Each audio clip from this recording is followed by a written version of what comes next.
예수님께서 제자들에게 아무것도 가지고 가지 못하게 하십니다. 제자들이 현실을 바라보았기 때문입니다. 현실은 예수님을 찾게 하는 동력이자 예수님을 못 보게 하는 가림막 같습니다. 문제를 인식할 때 예수님을 찾지만 상황을 보면 가려집니다. 예수님께서는 제자들이 주목하고 있던 현실에 대해 물어보십니다. 세상이 나를 누구라 하느냐? 그리고 너희는 나를 누구라 하느냐?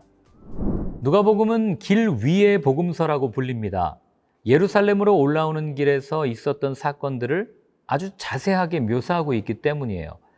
12제자 파송과 오병이어, 베드로의 고백, 변화산 사건은 위에 나오는 마태복음의 내용을 참고해 주시면 좋겠습니다. 예수님의 예루살렘 여행은 제자도 때문에 치러야 할 대가를 암시합니다. 먼저 사마리아 마을이 예수님을 거절합니다.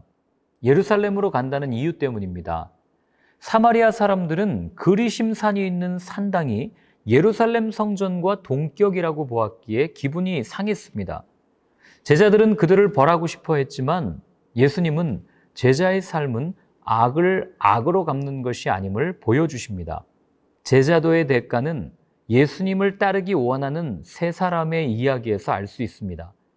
먼저 제자는 이 땅에 참된 집이 없습니다.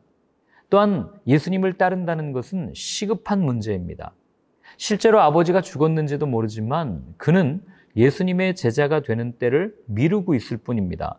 마지막으로 제자는 과거에 대해 작별을 고해야 합니다. 자꾸 뒤를 힐끗거리고 돌아본다면 앞으로 나아갈 수 없습니다.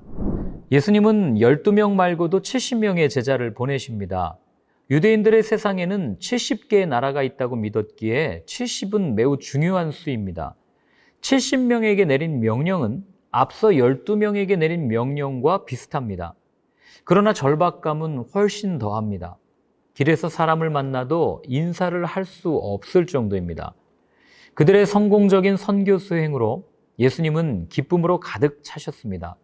그러나 한편으로는 그들의 교만을 엄히 꾸짖으십니다. 선생님, 내가 무엇을 해야 영생을 얻겠습니까? 라는 한 율법사의 질문에 가장 유명한 이야기 중 하나를 말씀하십니다. 여리고에서 예루살렘으로 향하는 길은 강도로 악명이 높았습니다. 부상당한 사람을 외면한 두 사람은 모두 종교인이었습니다.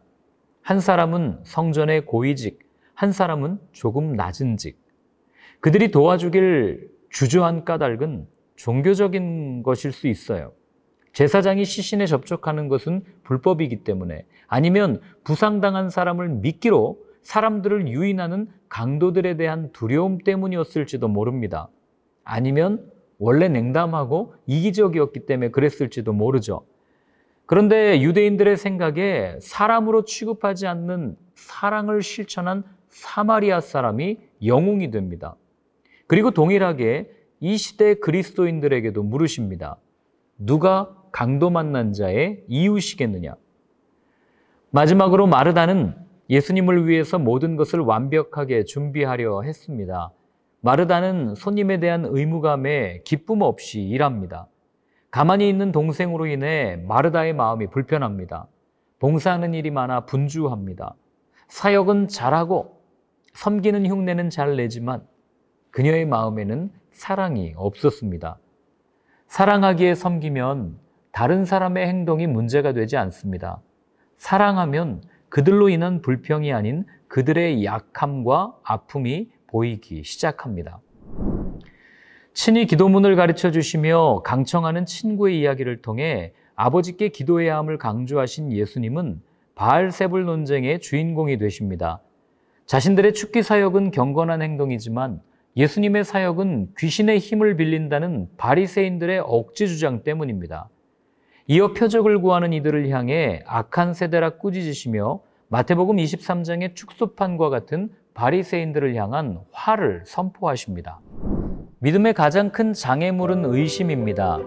의심은 모든 관계에 금이 가게 합니다. 의심은 나와 예수님 사이를 멀어지게 합니다. 마음은 항상 의심 아니면 믿음으로 차 있습니다.